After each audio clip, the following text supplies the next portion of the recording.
situation qu'on va retrouver à l'occasion dans l'atelier qui peut être assez problématique, c'est de venir fabriquer des pièces, des petites pièces avec des angles. Donc ici, on a un cas particulier où ça pourrait être assez problématique là, de venir faire des coupes à angles, mais avec le plateau du guide à tronçonner, ici, ça devient assez simple à effectuer de façon très précise.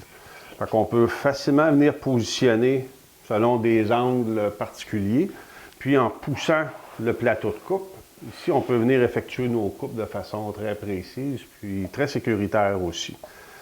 On pourrait aussi assez facilement venir installer des appuis pour être capable d'effectuer une petite série là, sans avoir à se réajuster à chaque fois.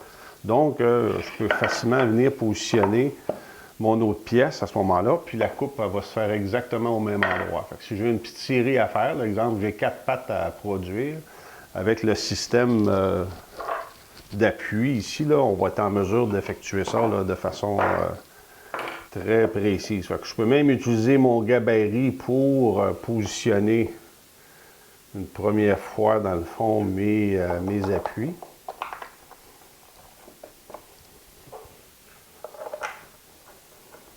Je peux même valider avec ma lame à ce moment-là, si je vois là, que tout est bien en place, puis c'est parfaitement ajusté à mon goût.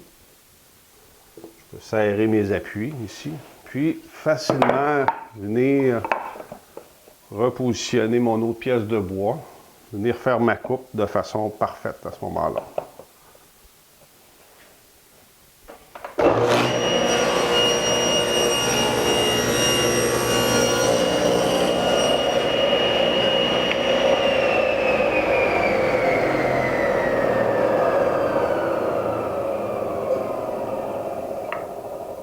Donc ici, si j'ai 4 pattes à faire, j'ai simplement à venir découper les 4 morceaux avec cette installation-là.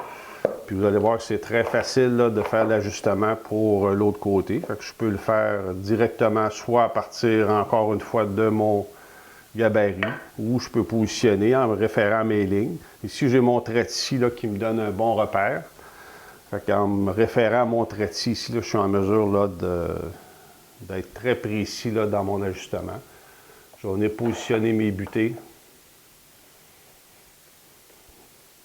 À ce moment-là, je pourrais assez facilement exécuter ma deuxième coupe, puis là, faire la même chose sur toutes mes différentes pièces de bois.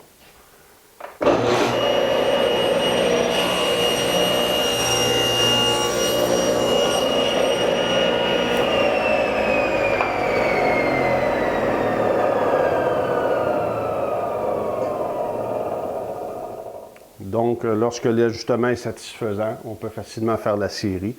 Fait qu'ici, là, pour reproduire ce genre de pièces-là qui semble être problématique a priori, avec un plateau de coupe comme ça, on est capable de répondre facilement à cette situation-là de façon précise et sécuritaire. Donc, amusez-vous bien dans le travail du bois, puis je vous souhaite surtout une bonne passion. Dans les cahiers de plans qui accompagnent chaque cours en ligne, les dimensions sont très simplifiées par l'utilisation de stencils à 100%. Donc, très peu de mesures à transposer sur vos projets. De plus, toutes les dimensions sont disponibles en pouces et en millimètres. Vous pouvez donc choisir l'unité de mesure qui vous convient.